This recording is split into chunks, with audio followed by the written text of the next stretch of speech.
Halo, Assalamualaikum warahmatullahi wabarakatuh. Apa kabar teman-teman?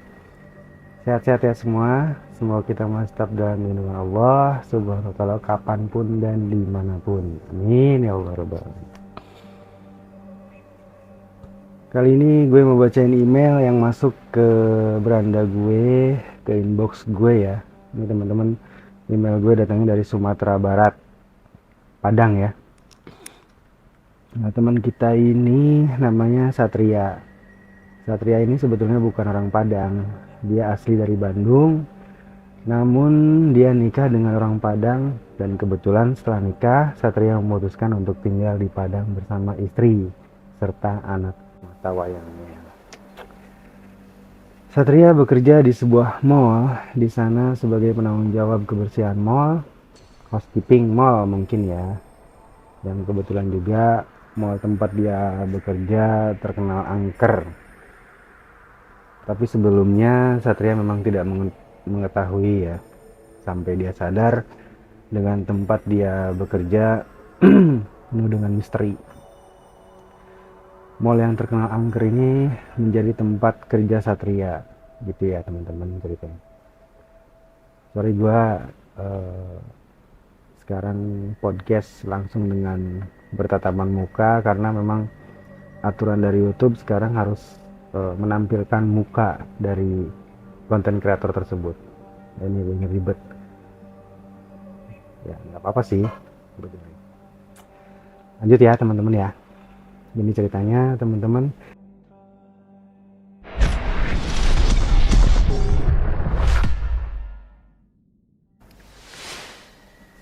Hari itu cuaca memang tidak menentu, kadang hujan, kadang panas, bisa diartikan memang lagi musimnya pancaroba. Pagi hari gue bergegas bangun pagi untuk melaksanakan sholat subuh di masjid dan siap-siap untuk berangkat ke tempat biasa bekerja. Jarak tempat kerja gue dengan rumah sekitar setengah jam dari rumah. Maklum lah, rumah gue di pinggiran kota, bisa dibilang desanya, sementara tempat kerja gue ada di tengah kota. Jadi jarak tempuh yang lumayan jauh. Memang untuk ukuran kota yang masih belum ramai, tapi semua itu gue nikmatin untuk mencari nafkah demi menghidupi anak istri gue, itu kata Satria ya. Seperti biasa, setiba jadi mall tempat gue kerja, gue kumpulin anak-anak cleaning untuk melakukan apel pagi seperti biasa. Briefing setiap hari gue lakuin untuk membentuk semangat kerja yang lebih baik lagi. Seusai briefing, seluruh karyawan menyebar ke area tempat bekerja masing-masing. Gue yang bertugas untuk mengawasi dan mengecek seluruh pekerjaan. Mereka akan berkeliling setelah 2 jam nantinya, setelah briefing tadi ya. Dan biasanya sambil nunggu waktu berkeliling, gue ke ruangan untuk input laporan, kemudian nantinya akan dilaporkan ke atasan gue. Gue udah kerja sekitar 1 tahunan menggantikan posisi abang istri gue ya, kakak ipar ya. Kakak ipar gue resign karena sakit stroke dan tidak bisa melanjutkan pekerjaannya di sini. Gue direkomendasiin abang ipar gue untuk menggantikan dia. Dan alhamdulillah gue keterima tanpa syarat apapun karena menurut pihak manajemen mereka percaya sama pilihan abang ipar gue. Begitulah, dimana-mana pun KKN birokrasi tetap menjadi acuan ya. Seminggu gue kerja, memang banyak kejanggalan di mall ini. Contohnya, gue sering banget ketika lagi nulis laporan di ruangan sendiri, tiba-tiba ada yang berdaham gitu. Terus ada yang batuk. Sementara di ruangan ini gue sendirian, tidak ada satupun orang. Ada sih satpam mall, tapi di saat itu memang tidak ada siapa-siapa. Pernah waktu itu gue ke toilet dan gue ketemu anak cleaner lagi bersih-bersih di toilet. Gue tanya, belum selesai mas, sorry ya, saya mau pakai dulu toiletnya, kebelet nih mas. Iya pak, silahkan, jawab pegawai ini. Setelah gue selesai buang air kecil, mas, muka mas pucat sekali. Gue tanya begitu karena gue lihat memang mukanya pucat waktu itu. Gue khawatir dia sakit. Enggak kok pak, saya sehat, jawab dia. Beneran, tapi muka mas pucat itu. Kalau sakit silahkan pulang aja mas, istirahat dulu setelah gua kemudian. Tidak pak, saya tidak apa-apa, aman, jawab dia lagi meyakinkan. Ya sudah, kalau memang dirasa nggak baik-baik saja, nanti saya izinkan pulang mas. Siapa? Jawab dia lagi. Keluarlah gue dari toilet dan langsung menuju kantor. Pas gue sampai kantor, kaget dong gue ngelihat mas-mas yang tadi gue lihat di toilet ada di depan ruangan gue. Loh mas, ngapain di sini? Bukannya tadi ada lagi ngebersihin toilet pria di sana? Tanya gue heran. Waduh, saya di sini dari tadi kok pak. Mau laporan ke bapak sekalian mau ambil alat sama semikal. Semikal itu untuk eh, cairan kimia ya buat bersih-bersih. Kaget dong gue. Serius mas, tadi nggak di toilet pria pojokan sana? By the way, ini kejadiannya masih pagi ya, sekitar jam 8-an. Mall juga masih sepi pengunjung. Dan mohon maaf teman-teman, gue sambil baca ya, soalnya kan ini memang suratnya datang dari temen gue lewat email gitu ya. Kalau gue nggak baca ya gue nggak bisa. Lanjut ya. Enggak kok pak, beneran saya belum kesana dan dari tadi memang saya di sini. Wong alatnya saja belum saya ambil, jawab si mas ini meyakinkan gue lagi. Astagfirullah. Terus yang gue tegur tadi siapa? Gue bicara dalam hati. Waktu itu gue inisiatif lari ke toilet tempat tadi gue buang air kecil dan betul tidak ada siapa-siapa di sana. Mas ini pun heran melihat gue. Memangnya ada apa sih pak? Tanya masnya itu. Bapak seperti habis melihat hantu saja. Enggak apa-apa kok mas. Ya sudah, ayo kita ke gudang ambil alat. Dengan tenang, gue supaya tidak ada kegaduhan, makanya gue nggak cerita apa-apa ke dia gitu ya. Setelah gue kasih alat-alat kebersihan ke mas itu, gue kembali ke ruangan gue sambil memikirkan apa yang telah terjadi tadi. Aneh banget. Itulah pengalaman pertama gue yang menurut gue aneh banget. Gue sempat ceritain ke kakak ipar gue tentang kejadian ini. Kata kakak ipar gue, biarkan saja, nanti juga lama-lama terbiasa kamu. Sebetulnya mungkin kakak ipar gue ini tahu ya, tapi kakak ipar gue sama sekali nggak mau cerita banyak gitu. Jalanin aja, cuma itu pesan dari kakak ipar gue gitu. Pernah juga waktu itu hari Jumat siang, gue selesai sholat Jumat di masjid sebelah mall.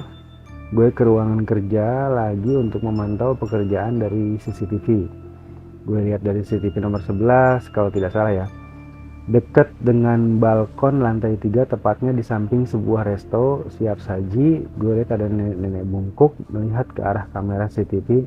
Lama banget dia ngeliatin, jadi saling melihat gitu ya CCTV.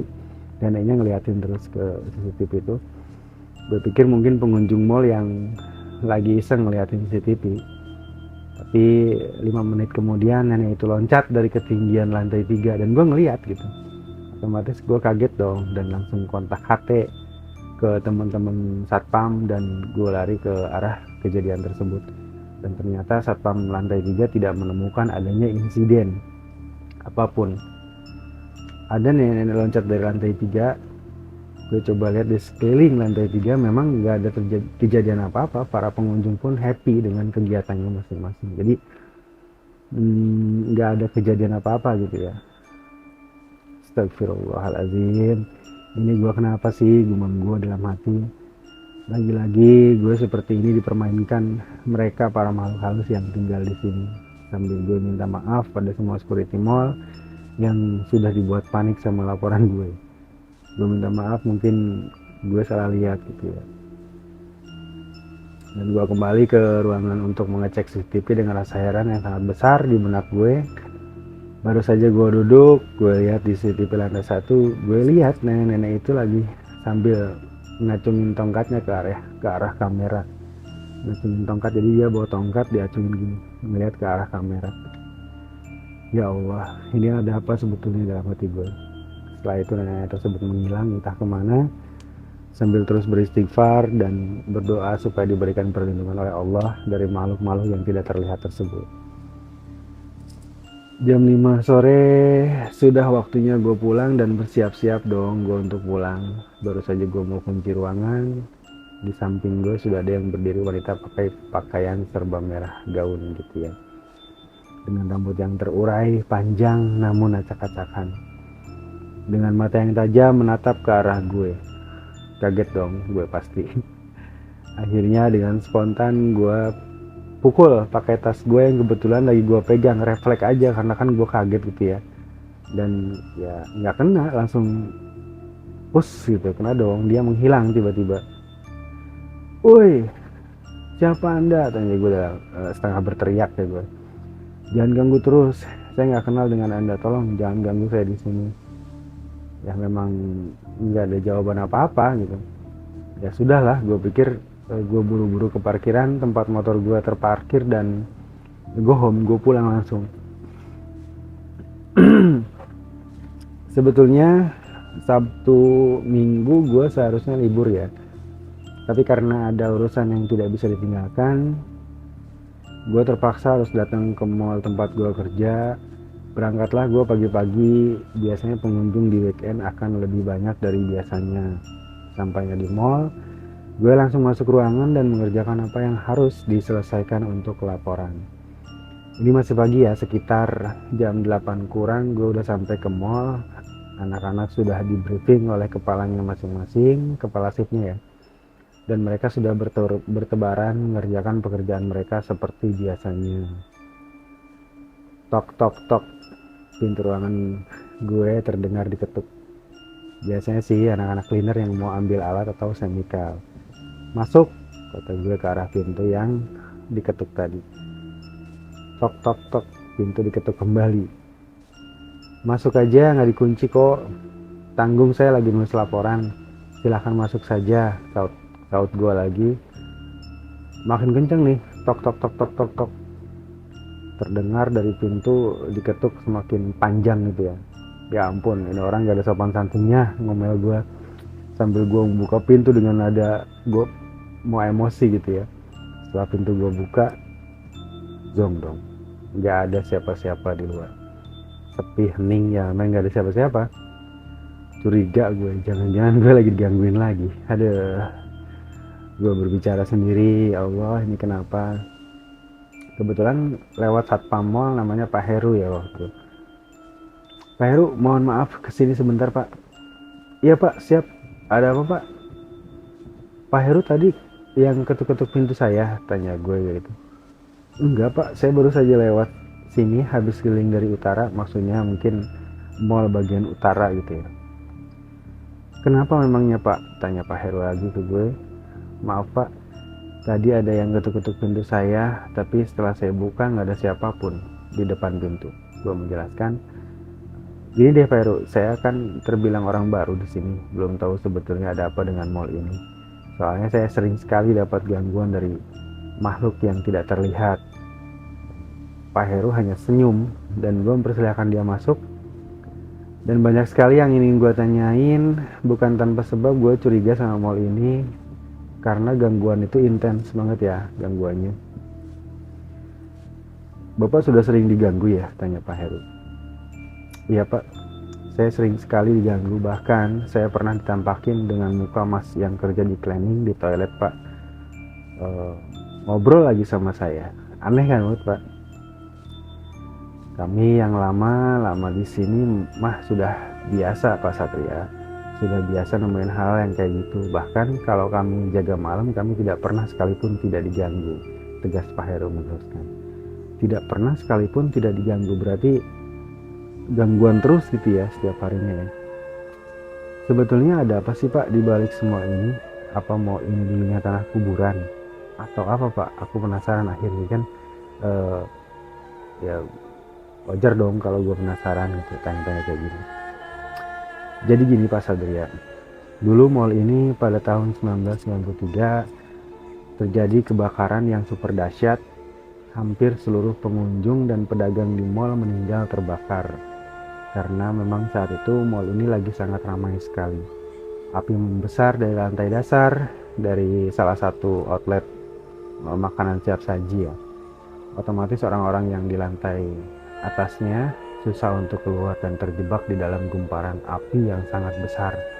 80% pengunjung dan pegawai yang ada di lantai 2, 3, 4 meninggal terbakar. Hampir ke 80%-nya meninggal. Dan kemudian mall ini tidak beroperasi selama hampir 2 tahun sebelum kemudian direnovasi dan dioperasikan kembali. Ya beginilah jadinya Pak. Mungkin arwah-arwah yang masih penasaran yang terpanggang di mall ini masih berkeliaran. Wallahu alam. Entah ada korelasinya atau tidak, tapi ya memang demikian keadaannya Pak Satria. Begitu panjangnya Pak Heru menjelaskan ke gue, otomatis lemes dong gue dengar cerita dari Pak Heru itu. Ya Allah, ternyata ini penyebab gue sering diganggu di sini. Iyalah, sekian banyak pengunjung meninggal terpanggang api yang melenyapkan nyawa mereka. Pantas saja ini mau sangat angker. Dan dia mengangguk. Ya sudah Pak, terima kasih Pak Heru atas ceritanya. Iya Pak, tapi aman kok Pak. Selama mereka masih tidak mencelakai kita, ya memang kita hidup berdampingan saja Pak, sahut Pak Heru lagi. Baik Pak, terima kasih Pak Heru, silahkan bertugas kembali, kata gue. Siap Pak. Pak Heru sambil berlalu untuk berkeliling ke seluruh mall terus. Saat itu gue kembali duduk dan sedikit-sedikit gue bertawasul ya, jadi mengirimkan doa untuk almarhum yang meninggal di sini, di mall ini ya. Kejadian pahit yang meninggalkan kesedihan untuk yang ditinggalkan dan kepedihan. Semoga arwah korban kebakaran mall ini diterima oleh Allah Subhanahu wa Ta'ala dan diampuni dosa-dosanya. Amin. Begitulah kira-kira gue langsung memanjatkan doa untuk mereka-mereka yang telah meninggal di mall ini. Hal ini gue gak ceritain sih ke istri gue sama kakak ipar gue. Gue sih yakin kakak ipar gue pasti udah tahu lah hal ini. Cuma dia gak mau cerita, mungkin biar gue ngerasain aja sendiri, biar terbiasa katanya segitu. Dan hari-hari berikutnya tetap gue lalui meskipun awalnya gue takut, tapi lama-kelamaan memang jadi hal yang udah biasa. Ya sudahlah, kita hidup memang berdampingan, yang penting saling menghargai dan menghormati, tidak hanya untuk sesama manusia yang masih hidup, dengan makhluk yang tidak terlihat pun demikian. Setelah tahu kejadian awalnya dari Pak Heru, gue sih banyak nanya ke anak-anak cleaning ketika lagi briefing ya, pernah nggak menemukan hal-hal yang janggal ketika sedang bekerja. Rata-rata sih mereka menjawab sering. Namun kami anggap biasa aja Pak, karena kami memang niatnya untuk bekerja. Hebatnya mereka emang.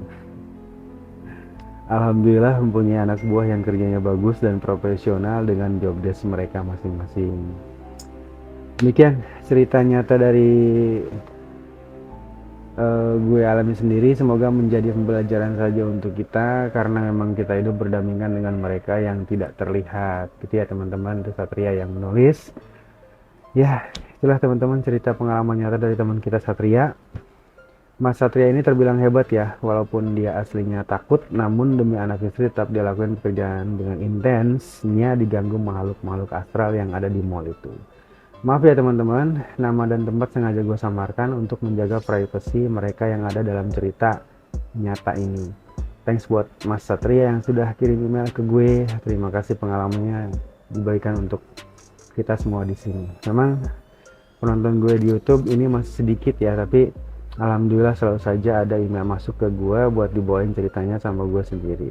Terima kasih ya teman-teman. Next akan gue bacain lagi cerita yang sudah kalian kirim email ke gue. Thanks for listen me. Hatur nuhun kasadayana. Waalaikumsalam warahmatullahi wabarakatuh. See you teman-teman.